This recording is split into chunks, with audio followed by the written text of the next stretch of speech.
There's no feeling more intense than starting over. If you deleted your homework the day before it was due, as I have, or if you left your wallet at home and you have to go back after spending an hour in the commute. If you won some money at the casino and then put all your winnings on red but it came up black.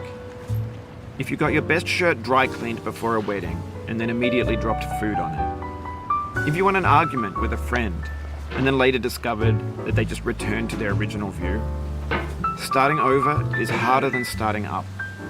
If you're not ready for that, like if you've already had a bad day, then what you're about to go through might be too much. Feel free to go away and come back.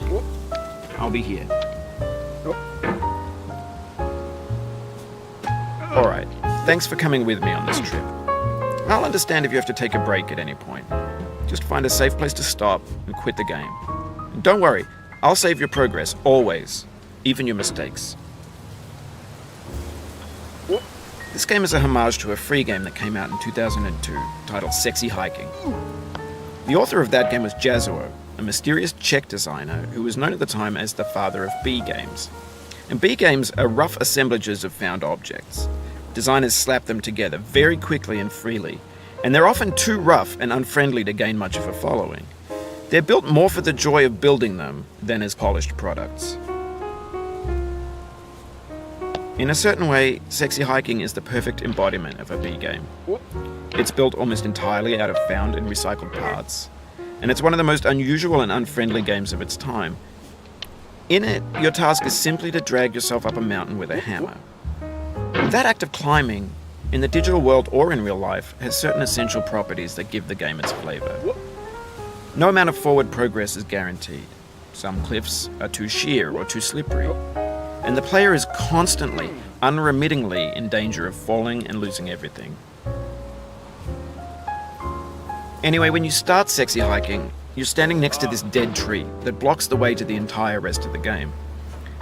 It might take you an hour to get over that tree, and a lot of people never got past it. You prod and you poke at it, exploring the limits of your reach and your strength, trying to find a way up and over. And there's a sense of truth in that lack of compromise. Most obstacles in video game worlds are fake. You can be completely confident in your ability to get through them once you have the correct method or the correct equipment or just by spending enough time. In that sense, every pixelated obstacle in Sexy Hiking is real.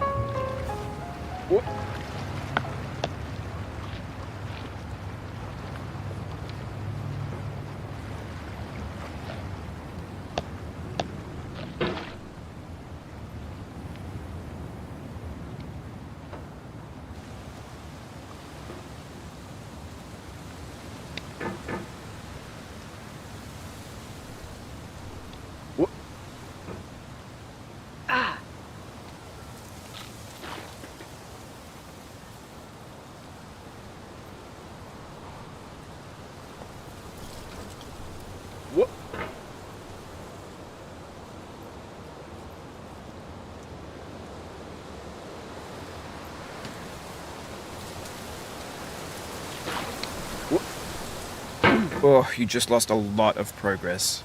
That's a deep frustration, a real punch in the gut.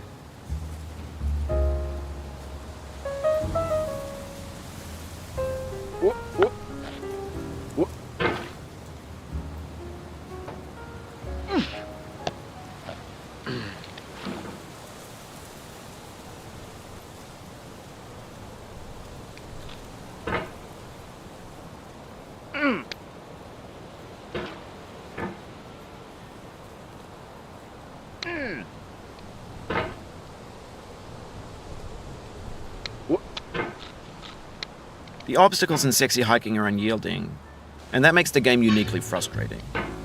But I'm not sure Jazuo intended to make a frustrating game. The frustration is just essential to the act of climbing, and it's authentic to the process of building a game about climbing. A funny thing happened to me as I was building this mountain. I'd have an idea for a new obstacle, and I'd build it, test it, and it would usually turn out to be unreasonably hard.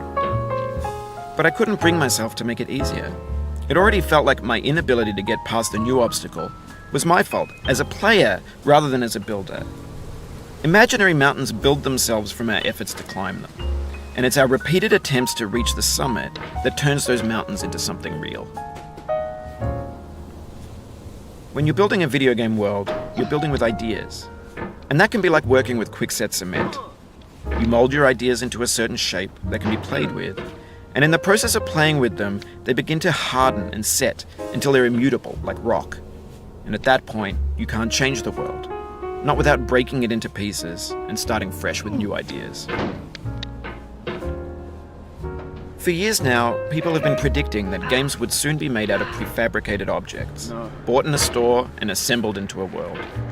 And for the most part, that hasn't happened, because the objects in the stores are trash. I don't mean they look bad or that they're badly made, although a lot of them are. I mean they're trash in the way that food becomes trash as soon as you put it in the sink. Things are made to be consumed and used in a certain context, and once the moment is gone, they transform into garbage. In the context of technology, those moments pass by in seconds.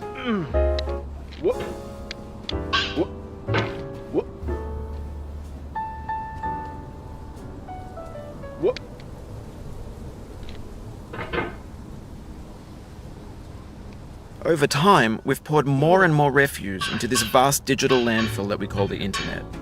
It now vastly outnumbers and outweighs the things that are fresh and untainted and unused. When everything around us is cultural trash, trash becomes the new medium, the lingua franca of the digital age. And you can build culture out of trash, but only trash culture. Be games, be movies, be music, be philosophy. Maybe this is what digital culture is. A monstrous mountain of trash, the ash heap of creativity's fountain. A landfill with everything we ever thought of in it. Grand, infinite, and unsorted. There's 3D models of breakfast, Gen X's fanfic novels, scan magazines, green screen Shia LaBeouf, banned snuff scenes on LiveLeak. Facebook's got lifelike bots with unbranded adverts and candid shots of Kanye and Taylor Swift mashups, car crash epic failed GIFs, Russian dashcam vids, discussions of McRibs, discarded, forgotten, unrecycled, muddled, rotten, untitled. Everything's fresh for about 6 seconds, until some newer thing beckons, and we hit refresh. And there's years of persevering, disappearing into the pile, out of style, out of sight.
Oof, sorry about that.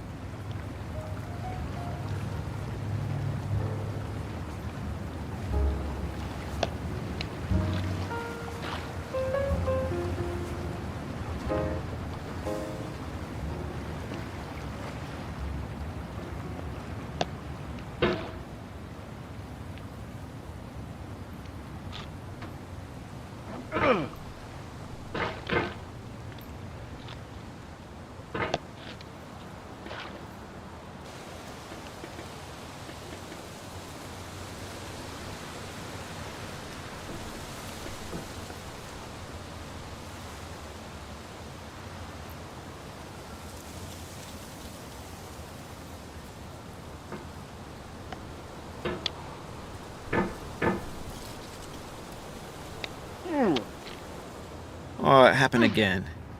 Keep on trying, don't let it get to you.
This thing that we call failure is not the falling down, but the staying down.